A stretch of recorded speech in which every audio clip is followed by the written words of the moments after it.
오늘 이렇게 귀한 시간을 내주셔서 우리 제일교회까지 방문해 주신 우리 모든 분들께 진심으로 감사를 드립니다.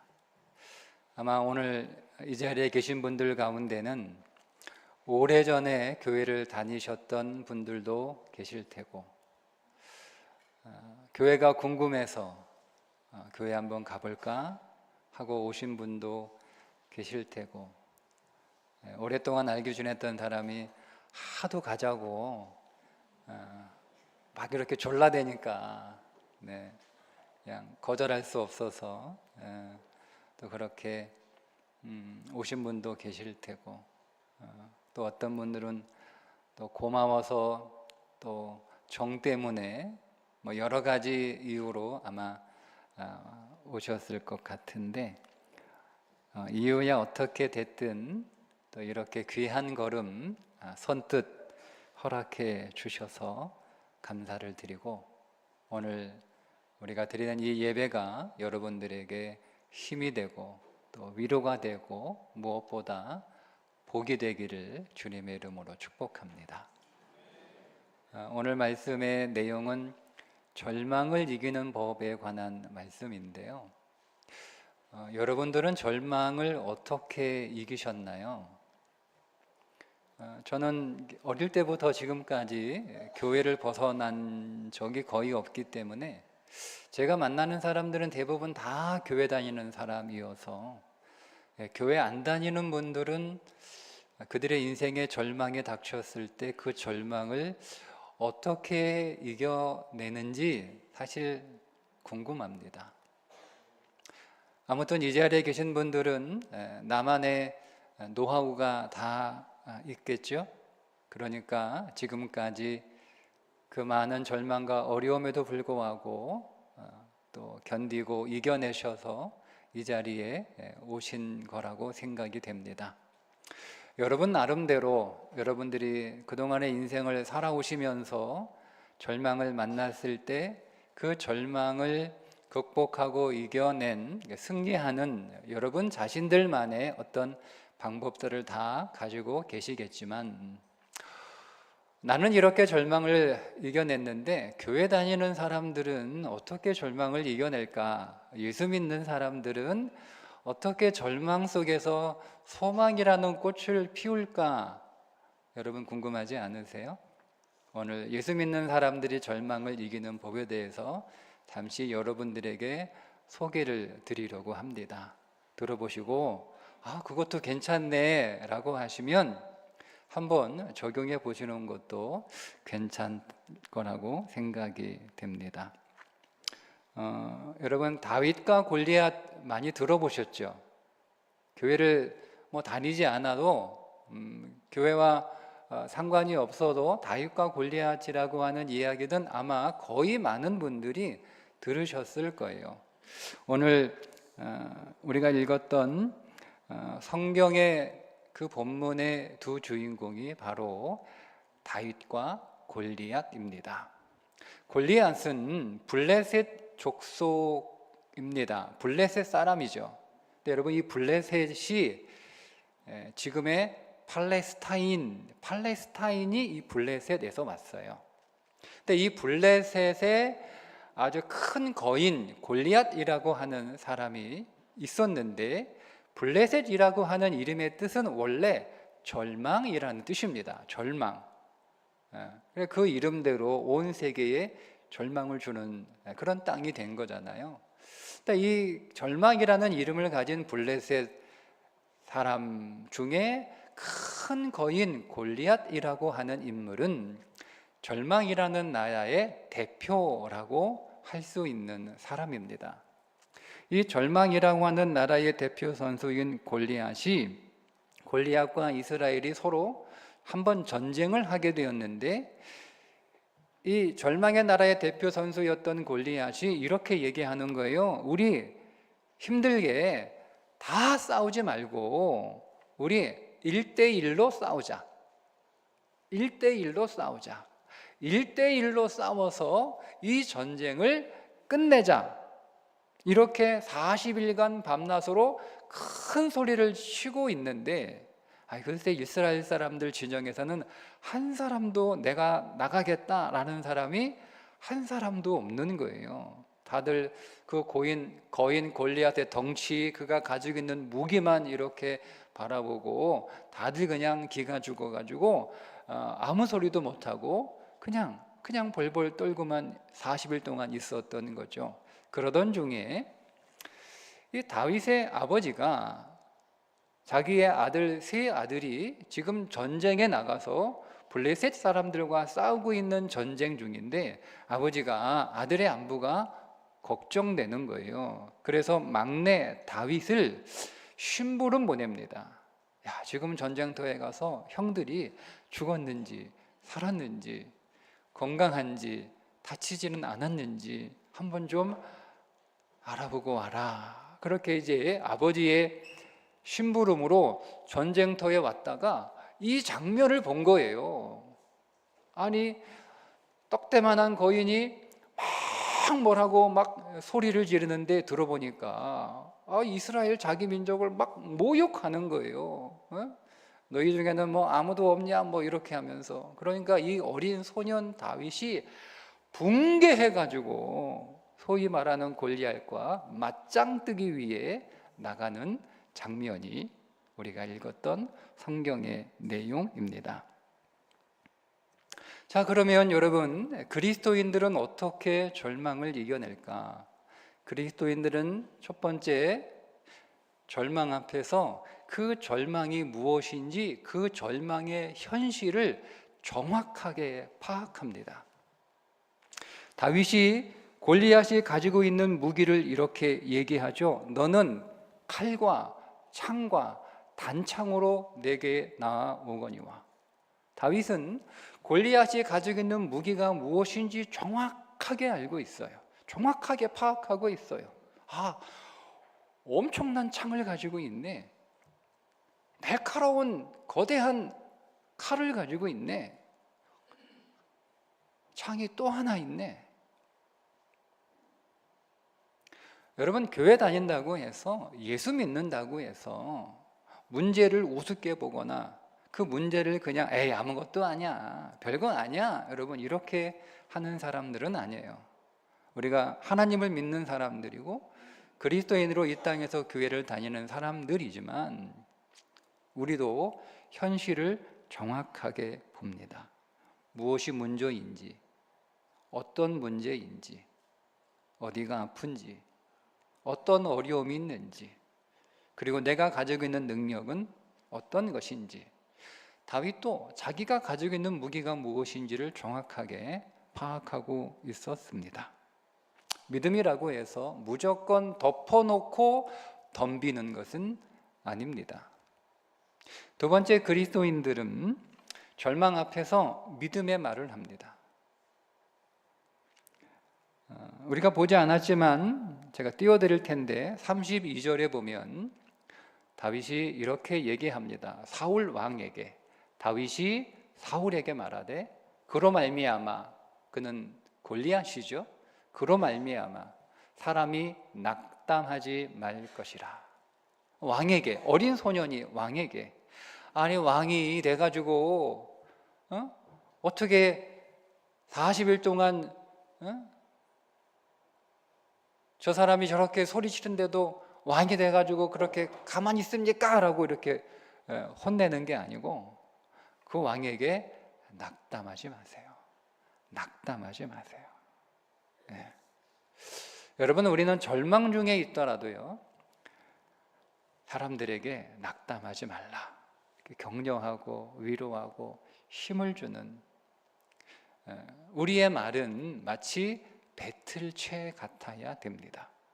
골리앗이 들고 있었던 창의 손잡이가 배틀채 같다, 이렇게 성경에 쓰여 있거든요. 근데 이 배틀채라는 게 뭐죠? 배틀, 글자 그대로 옷을 짜는 기계에 있는 그런 나무예요. 그런데 그 배틀채에 그 끝에 창이 달린 거예요. 여러분, 오늘 우리가 어떤 절망을 겪고 있게 되면 누구나 다 예민해져요. 신경이 날카로워져요. 그러다 보니 말이 뾰족할 수밖에 없습니다. 그러니까 그 배틀체가 뭐예요? 옷을 만드는 거잖아요. 그러니까 오늘 우리의 말은 옷처럼 우리를 덮어주고 가려주고 보호해주고 따뜻해주고 위로해주는 그런 말이어야 되는데 예민하다 보니까 말이 뾰족해져서 그 배틀체에 창이 달린 것처럼.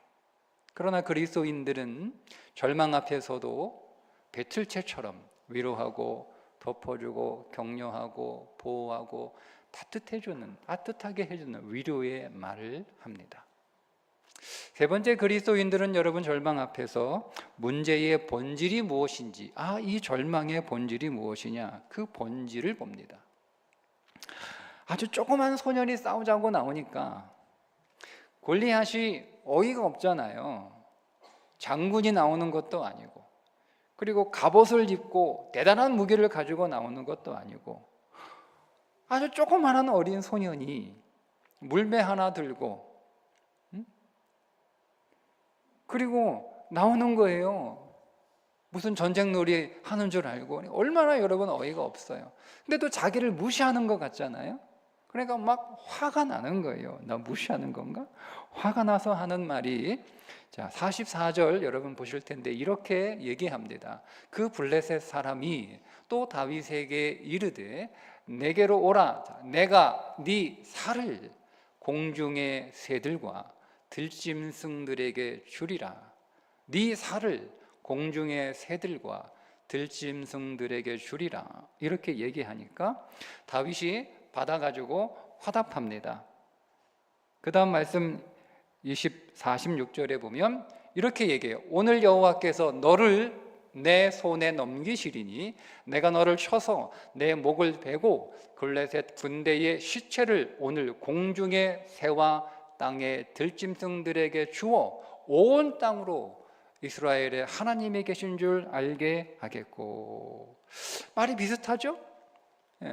골리앗은 다윗에게 네 살을 공중의 새들과 들짐승들에게 주리라. 다윗은 골리앗에게 블레셋 군대의 시체를 오늘 공중의 새와 땅의 들짐승들에게 주어. 말이 비슷해요. 근데 말이 비슷한데 달라요. 어떻게 다르냐면 골리앗이 한 말은 공중의 새들과 짐승에게 네 살을 주겠다라는, 즉 내가 오늘 너를 죽이겠다 이런 뜻이고요. 다윗이 한 말은 블레셋 사람들의 시체를, 즉 블레셋 사람들의 죽음을 공중의 새와 들짐승들에게 주겠다라는 거예요. 즉 다윗이 한 말은 죽음을 넘겨버리겠다는 거예요. 죽음을 공중의 새들과 들짐승들에게 넘겨주겠다. 즉 골리앗은 다윗을 죽이겠다라고 말했으나 다윗은 골리앗 네가 가지고 있는 죽음을 내가 해결하겠다는 거예요. 그러니까 절망의 본질은, 지금 우리가 겪고 있는 이 절망의 본질은 골리앗과 같은 거대하고 큰 산 같은 문제가 우리의 절망의 본질이 아니라 절망의 본질은 죽음이라는 거예요. 이 죽음의 문제를 해결하지 않고는 그 누구도 절망을 해결할 수 없다라는 거죠. 이게 절망의 본질이라는 거예요. 이렇게 세 가지인데 여러분 어떻습니까? 뭐 별거 없어 같죠? 특별해 보이지 않잖아요.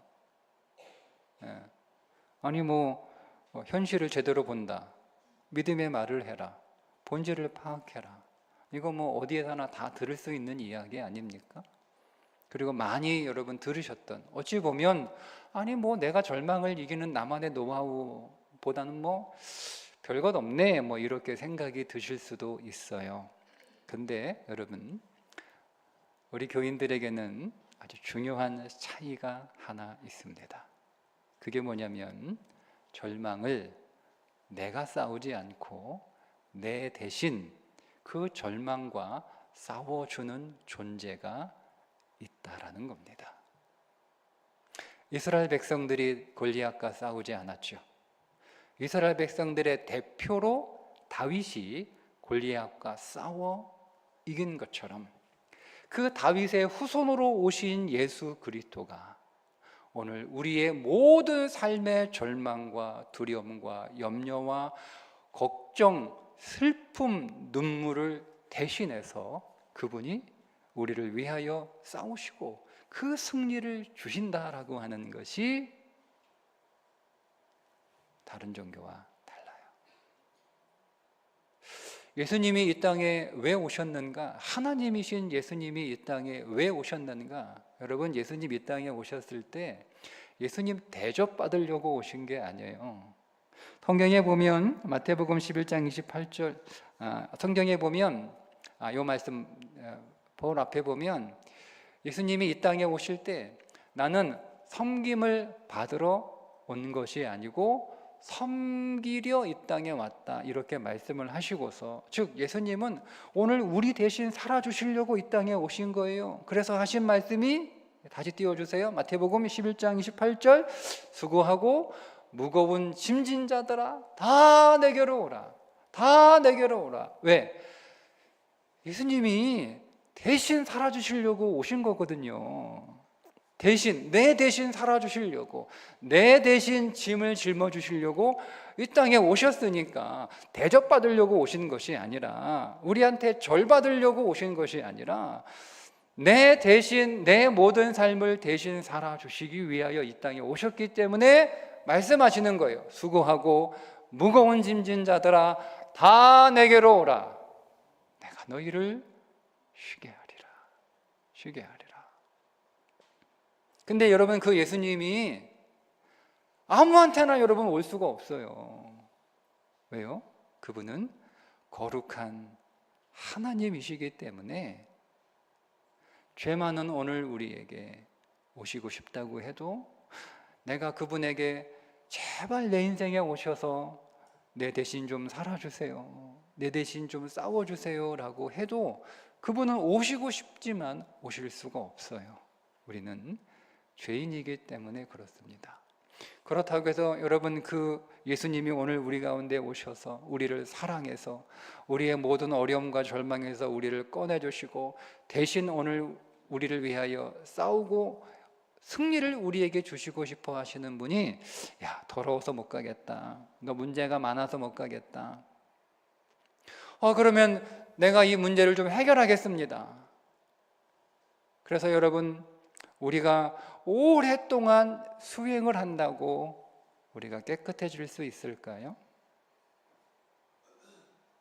여러분, 우리가 선을 많이 쌓는다고 그 선을 얼마나 쌓아야 우리가 하나님처럼 깨끗해질 수 있을까요? 그래서 기독교는 다른 종교와 달라요.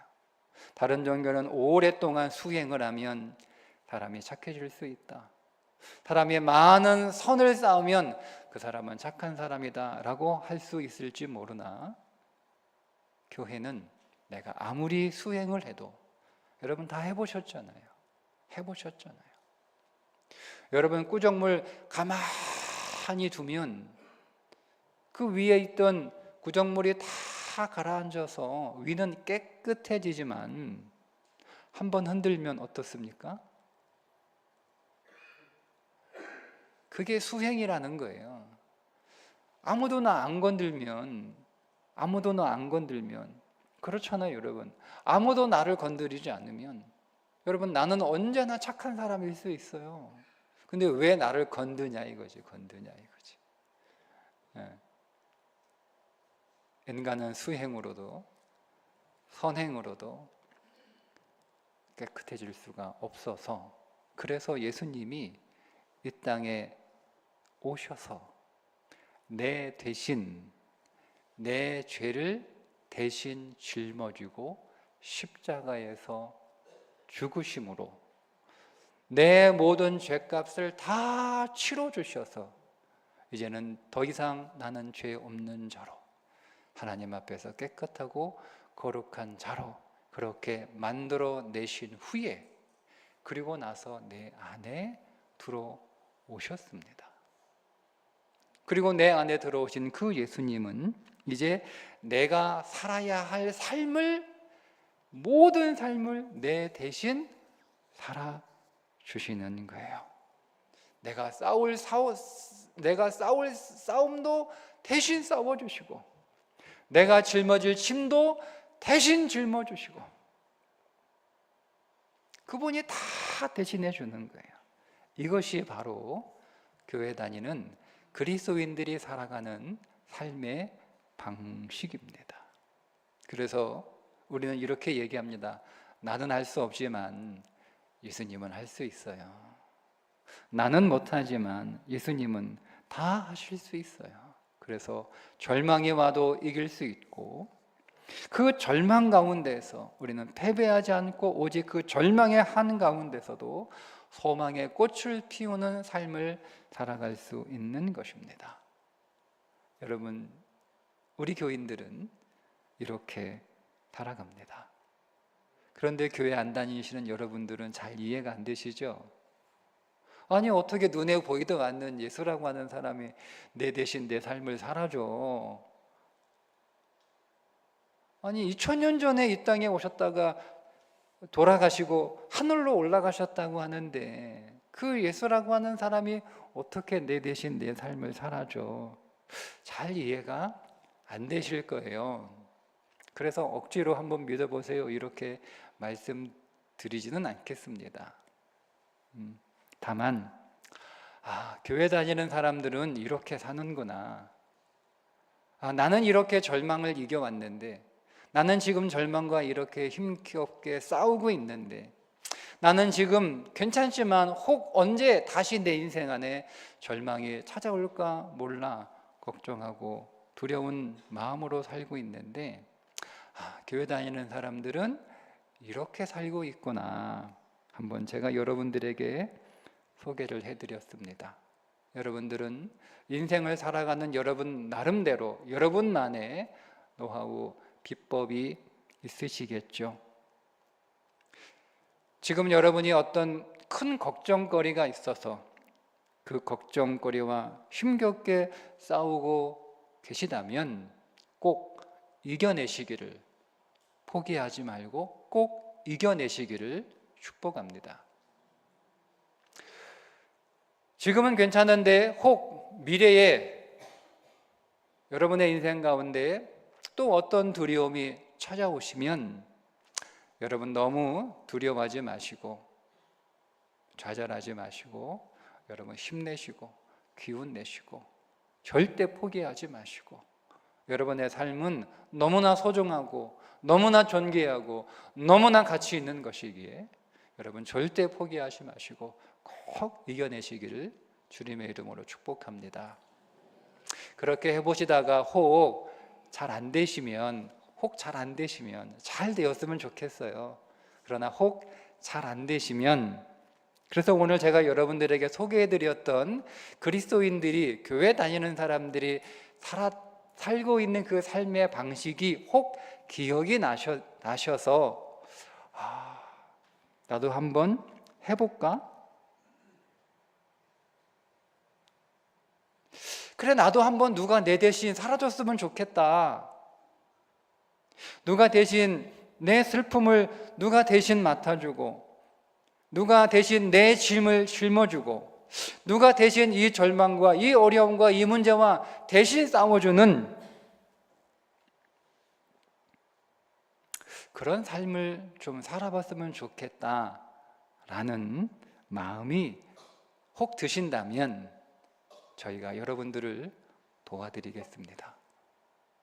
여러분들이 살아가시다가 언제든지 절망을 이겨내는데 힘겹고 도움이 필요하시다면 여러분 노크하십시오. 저희가 여러분들을 진심으로 환영하며 성심을 다해 도와드리겠습니다. 마지막 다시 한번 진심으로 여러분 절망하지 마시고 포기하지 마시고 주저앉지 마시고 다시 일어서셔서 삶을 이겨내시고 결국 꼭 승리하시기를 주님의 이름으로 축복합니다. 다시 한번 우리 제일교회 어려운 걸음으로 찾아주셔서 감사드립니다. 제가 잠시 기도하겠습니다.